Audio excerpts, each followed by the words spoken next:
আজি সংগ্ৰামী সেনা অসমকে ধৰি শিৱসাগৰৰ বিভিন্ন জাতীয় জনগোষ্ঠীয় সংগঠনে ঐক্যবদ্ধভাৱে ONGC যি বহিৰাগত কোম্পানীক তেওঁলোকৰ লাভজনক খনন ৰিগসমূহ গতাই দিয়া কাৰ্যত আমি আজি অৱস্থান ধৰ্মঘট কাৰ্যসূচী হাতত লৈছোঁ। আৰু ONGCক আজি অৱস্থান ধৰ্মঘট কাৰ্যসূচীৰ স্থলীৰ পৰা আমি সকীয়াই দিছোঁ যে কোনো কাৰণতে এই বিদেশী বহিৰাগত কোম্পানীক কিন্তু ইয়াত বৰপীয়া পাৰি দিয়া যিটো কাৰ্য, এই কাৰ্যৰ পৰা যাতে ONGC বিৰত থাকে। আমি বাৰম্বাৰ কৈ থকাৰ পিছতো ONGCয়ে ছাউথ এছিয়া নামৰ এটা বহিৰাগত কোম্পানীক আনি ইয়াত তেওঁলোকে যি ৰিগ গতাই দিছে আৰু ONGC আৰু এই ছাউথ এছিয়া নামৰ যি কোম্পানীৰ নামত যি চুক্তি হৈছে এই চুক্তি যাতে অতি শীঘ্ৰে তেওঁলোকে বাতিল কৰে, নহ'লে অনাগত দিনত কিন্তু ONGC খনন আৰু উৎপাদন কাৰ্য বন্ধ কৰি দিবলৈ আমি কিন্তু বাধ্য হ'ম। আমি বাৰম্বাৰ ONGCক কৈ আহিছোঁ যে তেওঁলোকে বাৰম্বাৰ কৈ থকাৰ পিছত তেওঁলোকে কয় যে কৰ্মচাৰীৰ অভাৱ। আমি জানিব পৰাত এতিয়ালৈকে ONGCত 1000তকৈ অধিক পদ খালী হৈ আছে।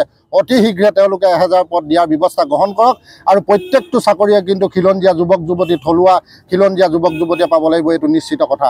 আৰু আমি বাৰে বাৰে কৈ থকাৰ পিছতো বহিৰাগত কোম্পানী ছাউথ এছিয়াক আনি ইয়াত যি ৰঙা দলিচা পাৰি দিছে, ই কেতিয়াও কোনো কাৰণত হ'ব নোৱাৰে। আমি দৰকাৰ হ'লে ONGC বন্ধৰ দৰে এটা কঠোৰ স্থিতি ল'বলৈ কিন্তু আমি বাধ্য হ'ম। আমাৰ অসমীয়াৰ সম্পদ আমাৰ অসমীয়াৰ হাতত থাকিব লাগিব, এইটো নিশ্চিত কথা। আৰু ONGCক কিন্তু এই বহিৰাগত কোম্পানীসকলক দিয়াৰ পৰা যাতে বিৰত থাকে, তাকে আমি আজি এই অৱস্থান ধৰ্মঘটস্থলীৰ পৰা দাবী উত্থাপন কৰিছোঁ।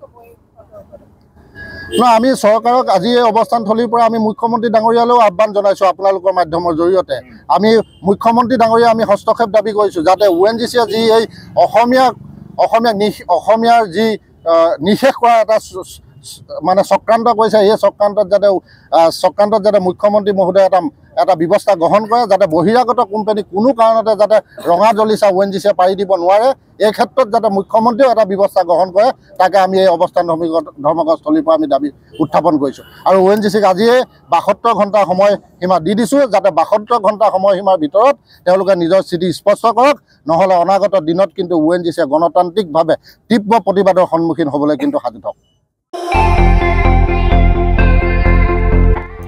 আপুনিও ভুগিছে নেকি গেছৰ সমস্যাত? গেছ আৰু লিভাৰ ৰিলেটেড সকলো সমস্যাৰ একমাত্ৰ সমাধান গেষ্ট্ৰচিটি। বদহজম, এচিডিটি, ফেটি লিভাৰ, পাইলছকে আদি কৰি ভিন্ন গেছৰ সমস্যাৰ সমাধানৰ বাবে কেৱল আপোনাৰ কাষত গেষ্ট্ৰচিটি।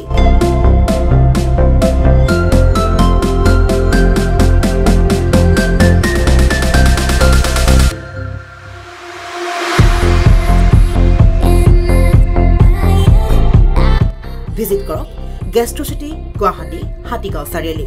যোগাযোগ নম্বৰ 7577999909।